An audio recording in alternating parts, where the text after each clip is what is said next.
दोस्तों, आप सबका स्वागत है स्टोरीज हिंदी में।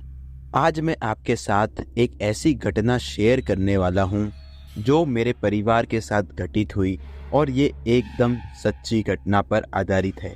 तो दिल थाम के बैठिए और इस घटना को पूरा सुनिए। तो इस कहानी की शुरुआत होती है नवंबर 2012 से, जब हमारा परिवार, जिसमें मेरे माता पिता के साथ मेरा एक छोटा भाई भी था। मेरे पिताजी की जॉब जयपुर शहर में लगी थी। हमारे पिता के साथ हमारा पूरा परिवार भी जयपुर रहने के लिए आ गया और तब हमने एक किराया का घर ले लिया, क्योंकि उस वक्त तक हम कोई भी नया घर नहीं ले सकते थे। जो हमने घर लिया था वो दिखने में काफ़ी अच्छा लग रहा था और काफ़ी बड़ा भी था, और उस घर का जो मकान मालिक था वो भी उस घर से बाहर रहा करता था, क्योंकि उसकी जो जॉब थी वो दूसरे शहर में थी। जब हम सभी लोग जयपुर पहुंचे और जब उस घर को देखा, तो उस घर को देखकर तो मेरा दिल पूरी तरह से खुश हो गया। और खुश हो भी क्यों ना, जब मैंने उस घर को देखा तो वो दिखने में काफ़ी ज़्यादा सुंदर और काफ़ी ज़्यादा बड़ा था।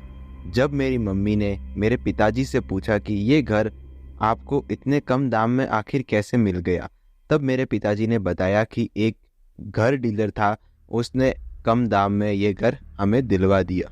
और हम सब काफ़ी ज़्यादा खुश हो गए, क्योंकि इतना अच्छा घर था, वो भी जयपुर जैसे शहर में इतना अच्छा घर इतने कम दाम में मिलना बहुत ही मुश्किल का काम था।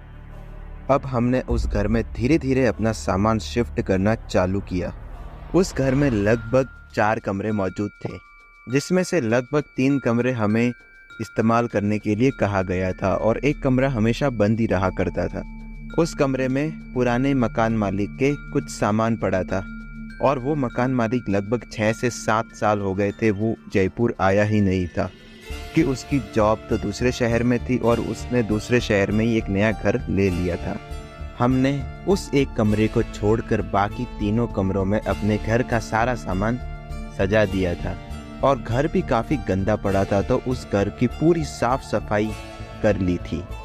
लेकिन एक बात जो मुझे काफ़ी ज़्यादा अजीब लगती थी और थोड़ा सा सोचने पर मजबूर भी कर रही थी, वो ये थी कि जो हमारा घर था वो सड़क से करीब 200 मीटर अंदर था।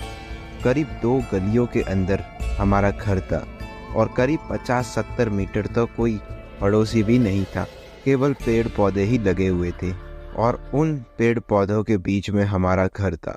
जब पहली रात हुई तब हमें एहसास हुआ कि ये कितनी डरावनी जगह है। मतलब मुझे एहसास हुआ, और करीब करीब मेरी उम्र उस टाइम 9-10 साल की ही रही होगी। मतलब आप समझ सकते हो कि 9 से 10 साल के लड़के को ऐसी जगह पर अकेला, मतलब हम 4 लोग थे, और वहाँ पर उस समय मुझे तो काफ़ी ज़्यादा डर लग रहा था। अब घर में सबके अलग अलग कमरे थे। गांव में तो हम एक ही जगह एक ही साथ सो लिया करते थे, लेकिन अब शहर में आए हैं तो शहर वालों की तरह थोड़ा सा बिहेव करना तो बनता था। इसीलिए अब हमारा भी अलग कमरा हो गया था, मेरे और मेरे छोटे भाई का।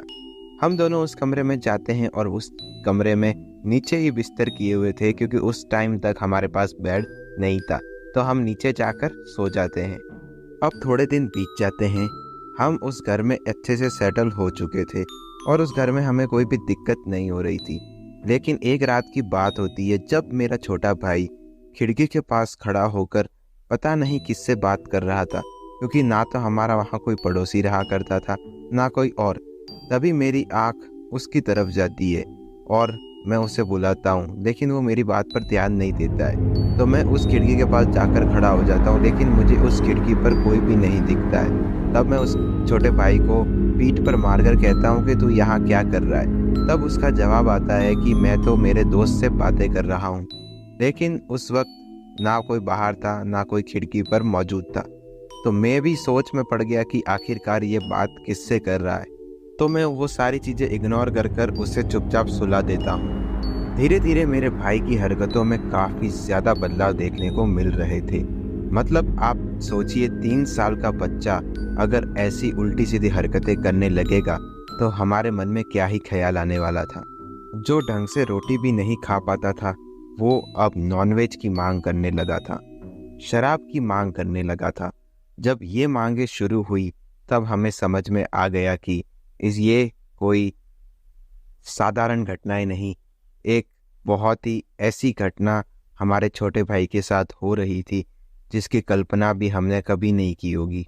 धीरे धीरे उसका स्वभाव भी उग्र होता जा रहा था। तभी एक दिन वो पूरी तरह से गायब हो जाता और कहीं भी नहीं मिलता है घर में। तभी हम कभी भी उस घर के पीछे की तरफ नहीं गए थे, घर के बैकयार्ड में कभी भी नहीं गए थे। वहां पर एक कुआं था, तो वो कुएं पर अंदर की तरफ पैर कर कर बैठा हुआ था और पता नहीं किससे बातें कर रहा था। जब मैं और मेरी मम्मी उसे बुलाने गए और उसे बाहर की तरफ खींचने लगे, तभी वो हमें जोर से चिल्लाता है और हमारे ऊपर कूद जाता है और हमारे ऊपर हमला कर देता है। इतना सब होने के बाद जब हम पिताजी को फ़ोन करते हैं तो वो घर पर आते हैं और उसे हॉस्पिटल में दिखाते हैं, लेकिन हॉस्पिटल वाले तो बोलते हैं कि ये सब कुछ नॉर्मल है।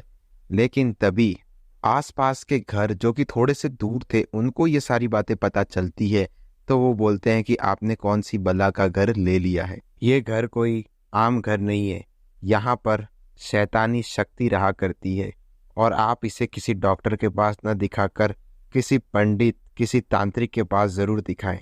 उनकी कही गई बातों के अनुसार हम एक तांत्रिक के पास जाते हैं और वहाँ जाकर जब वो मेरे छोटे भाई को देखते हैं तो बोलते हैं कि अच्छा है आप उसे यहाँ लेकर आ गए, क्योंकि इसके ऊपर एक ऐसा खतरनाक और शक्तिशाली साया मंडरा रहा है जो इस बच्चे की जान तक ले सकता था। और आखिरकार जब तंत्र विद्या की जाती है तो मेरा भाई पहले की तरह नॉर्मल हो जाता है और हम उसी टाइम उस घर को खाली कर देते हैं। लेकिन इसके पीछे की जब असली वजह हमें पता चलती है तब हमारी आंखें, हमारे कान सब कुछ फट जाते हैं, क्योंकि इससे पहले जो यहाँ पर किराए पर आए थे उनके साथ तो और भी खतरनाक घटनाएं घटित हुई थी, क्योंकि वो इस ऐसी चीज़ों में बिल्कुल भी विश्वास नहीं करा करते थे। उनकी एक बेटी थी 17 साल की, उसने उसी कुएं में कूदकर सुसाइड कर लिया था। कहने को तो वो सुसाइड था, लेकिन जब आसपास के लोग बताते हैं कि यहाँ पर ऐसी दैवीय शक्तियाँ हैं, दैवीय ना कहकर दानवीय शक्तियाँ हैं, तब हमें पता चला कि हम कितनी बड़ी मुसीबत में पड़ सकते थे। और अब हमें पता चला कि इतना अच्छा और इतना आलीशान घर हमें इतने कम दाम में कैसे मिला। तो दोस्तों, कैसी लगी आपको ये हमारी कहानी? और ऐसी ही कहानियों के लिए आप हमारा चैनल सब्सक्राइब ज़रूर करें और दोस्तों साथ में बेल आइकन का बटन ज़रूर दबाना है, जिससे कि आपको हमारे सारे वीडियो की नोटिफिकेशन जल्दी जल्दी मिलती रहे। तो मिलते हैं ऐसी ही अकल्पनीय दानवीय घटनाओं के साथ।